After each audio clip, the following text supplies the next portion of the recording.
Shalom, my bitches. My Andis here at NFY, bringing you Run, Little Monster by Hambone3110. Terry Boone could feel the bass power chords begin to thump at her bones as she entered the bar and couldn't resist the feral grin that forced its way onto her face. It was exactly her kind of song. For that matter, Afterburner was exactly her kind of bar. Affordable drinks, an internet jukebox plugged straight into a set of speakers with the volume turned up full. 3 pool tables, a dartboard, and a couple of huge TV screens turned permanently to a sports channel. Right now, inaudible commentators were enthusing about the night's upcoming game between the Vancouver Canucks and the Arizona Coyotes. If she didn't live halfway across the country, she could have seen herself becoming a regular here.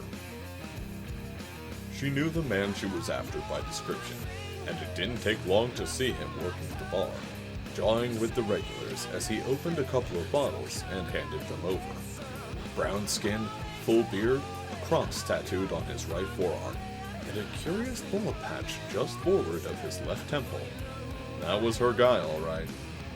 She slid up into a bar stool as the patrons vacated it, and was treated to a warm grin. "Not seen you around here before, darling?" he said, floating his voice over the rampaging music with practiced ease. "What can I get you?"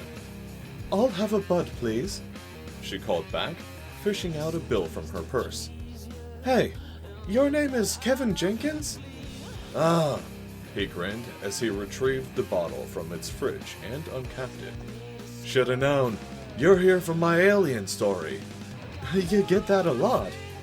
"Gotta be at least 15 nut jobs in here a month, asking me about it and telling me about the thing they built in their garage so they can get in touch with the mothership," Jenkins said, swapping her bills for change. "So, you claim to be an alien abductee, but think others who claim that are nut jobs?" She sipped her beer. "Oh yeah, you can always tell the bullshitters who've convinced themselves they've gotten taken from the ones who really did," Jenkins replied.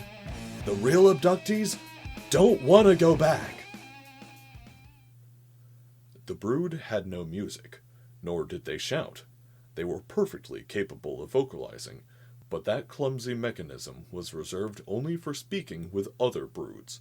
Within each brood, the intimate cybernetic wiring that allowed full thoughts to be sent in their entirety made language entirely redundant. One said, trepidation, question. "The watchful prey, they have not seen us." Another said, confidence, statement. "They have not." Sneering. "Nor have the beast prey." This provoked a wave of amusement that circled around the entire brood. By their standards, the wry assumption that a non-sentient prey species could hope to detect a cloaked hunter vessel was the height of humor. The youngest said, fear, query. "The prey are a death world species. We saw what just one of them did to the brood of 5 poisons. Respectfully, Alpha, are we sure that all of the brood shall return from this hunt?" Alpha said, impatience, terse rebuke, instruction. "If you fear them so, you may remain aboard the transport." Their species did not reproduce in a gendered manner analogous to male and female, addressed the remainder as the youngling radiated sullen apology. Inspiring reminder. "We are the hunters. They are the prey. Death planet or not, we will have the technological advantage and surprise. An ambushed prey is meat in the maw.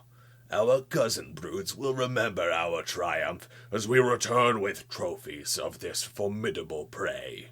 They will know our courage and our skill. And for the prey, they will know their place in the order of things." It turned to the one that operated their ship's electronic warfare suite. Query. "Do you have an appropriately high-profile target?" That one replied, statement. "I do, Alpha. Their whole species will witness our hunt." The brood vocalized as one for the first time, expressing their approval. The hunt was on. I'll be honest, I don't believe a word of it, Terry told him. I don't blame you, Jenkins said. But look at this. He leaned forward and turned his head so that she could inspect the bald patch on the left side of his head. Up close, it was an intricate web of fine white scars that produced a pattern which looked disturbingly like circuitry. That's where those gray fuckers shoved an experimental translation implant into me, Jenkins said. It worked, but the doctors who took it out of me said it was a pretty damn crude one. Those would be alien doctors, Terry said. She had to admit, the scars were compelling evidence, but she was a natural skeptic.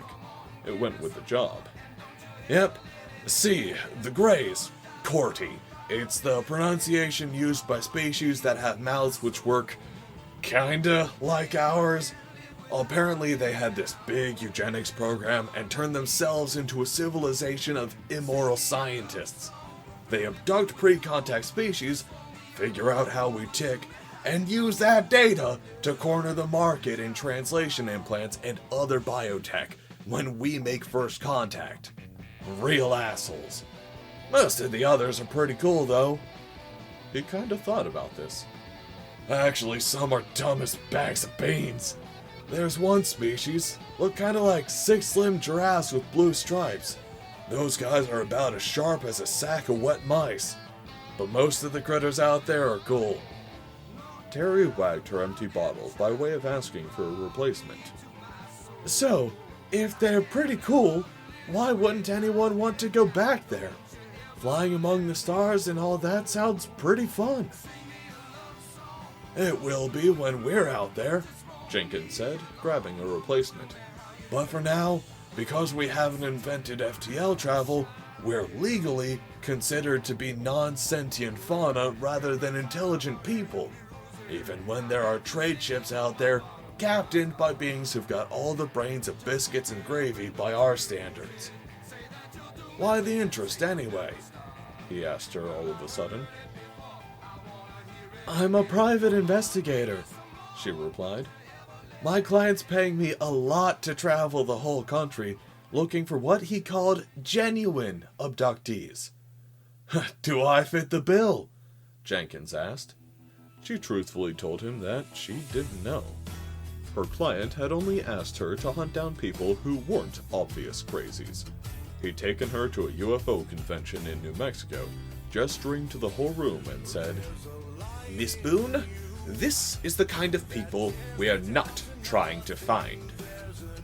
It was a pretty nebulous description, but the client's generous travel budget and seemingly limitless ability to keep up with her fees had kept Terry happy and comfortable on a road trip all over the USA for the best part of a year.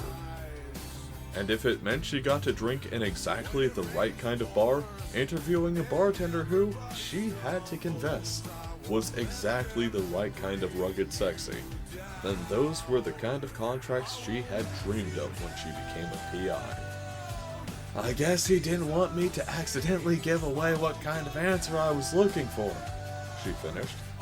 If it helps, though, I don't think you're crazy. More bitter about something. Jenkins laughed. Yeah, Kirk said pretty much the same thing. Kirk? Oh, yeah, the coolest guy out there.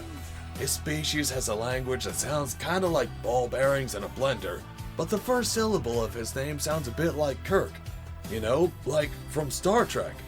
So that's what I called him. He told me a few weeks before I came back to Earth that I seemed bitter about something. Was he right? Terry asked. Could be. See, there's this species called... What the fuck? Hey Jenks, you seeing this shit? With nary a ripple of displaced air, the Hunter raiding vessel slipped down into planetary atmosphere, unnoticed by even the most sophisticated surveillance and interception network on the planet. It sashayed through cloud and current until it found its destination, a city of gleaming steel and glass, towers on the banks of an inland sea, surrounded by snow-capped mountains. It settled above a domed roof building that nestled squat and low amongst the skyscrapers, causing some minor static in the transmission coming from within, which were quickly compensated for by the small army of technicians who kept the broadcast going out all over the world. Query, intrigued. Combat trials, perhaps. Ritualized training to do battle in cold weather conditions. Terse, impatient. We are not anthropologists. Brace yourself, siblings. We drop in a full hand of pulses. Eager, aggressive. Meet to the maw! The traditional hunting cry reverberated in silence among their collective minds, and then their boarding torpedoes erected their stasis fields, keeping any and all external forces from doing anything to their occupants.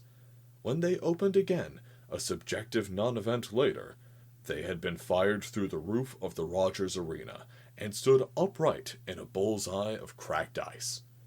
As one, the brood stepped out of their assault torpedoes, spun up their heavy kinetic pulse weapons, and opened fire indiscriminately into the stunned players, officials, and spectators. Shit! Oh my god, those poor people! The music had been shut off, and the sound of the sports channel turned up. The commentators were going delirious, trying to describe the sight of an alien attack right in front of their eyes. Terry's hand was across her mouth in a shocked reflex, watching them viciously lay into a mass of humanity that had, up until mere seconds earlier, been completely unaware of their existence. "Hunters," Jenkins said. He did so quietly, but everybody nearby suddenly glanced at him. Alone of everyone in the bar, he was the only one not apparently appalled by the sight. Instead, he had an expression of savage anticipation. "Oh, y'all believe me now?" he asked. "Yep, those are the hunters I told you about. The ones me, your barkeep, personally beat the fuck to death with my own bare hands." His grin broadened. "And those stupid bastards made the mistake of raiding a hockey game. This, boys and girls, is going to be fucking funny." Alpha stepped from its assault pod and fired directly into the chest of the first prey it saw, one of the armored ones on the ice. Instantly, the prey's bewildered stillness gave way to the panic that all prey fell victim to when the hunters arrived. Many emitted high-pitched squeals of alarm, many more stampeded to escape.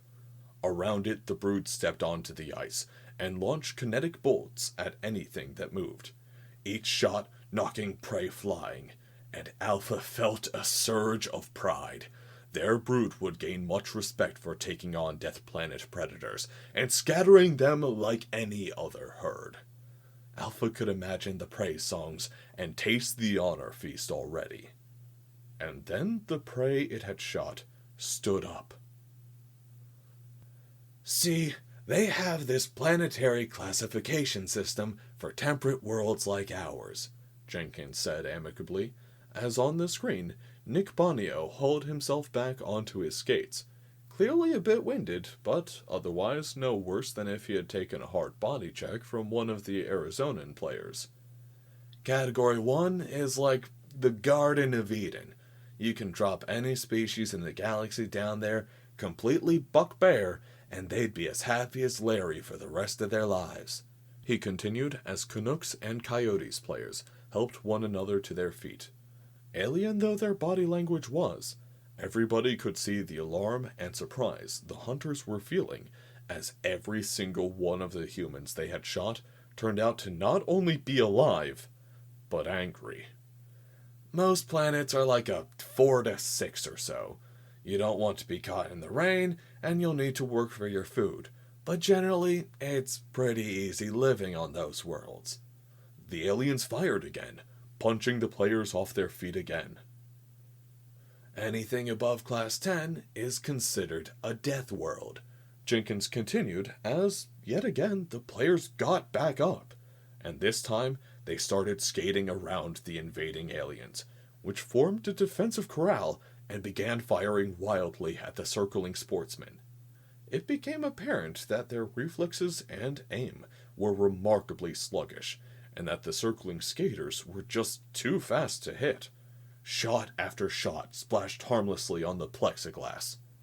At first, the people behind the barrier cowered, but that plexiglass was rated to a much, much higher resilience than even the heaviest kinetic pulse fire.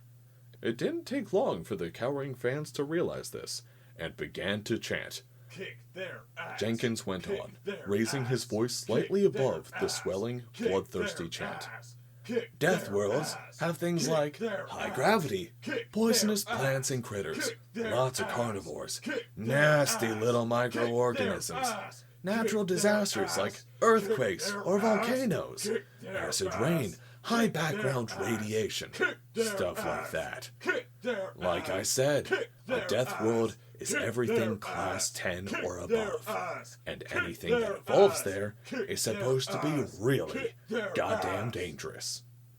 By now on TV, the crowd was roaring at full volume.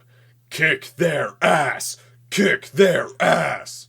Kick their Alpha ass. broadcast. Kick their Shock, ass. dismay, Kick terror, their ass. disbelief, Kick their shame. ass. Kick their Then one of the ass. prey hurtled Kick towards their it, ass. at speeds Kick that their simply ass. defied Kick their understanding. ass. The Kick last thing their it ever ass. broadcast Kick was their ass. pain.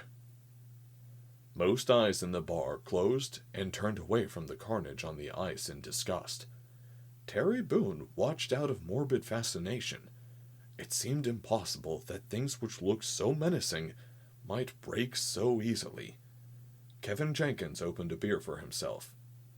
Earth, he said with vicious satisfaction, is a Class 12. Anyways, I hope you guys enjoyed that one. If you did, go ahead and leave me a like. If you would like to hear more of myself, go ahead and subscribe. If you would like to let me know some stuff, leave it in the comments below. And if you would like to stay abreast of my shenanigans, go ahead and hit the bell on the side. Anyways, have a nice one, y'alls.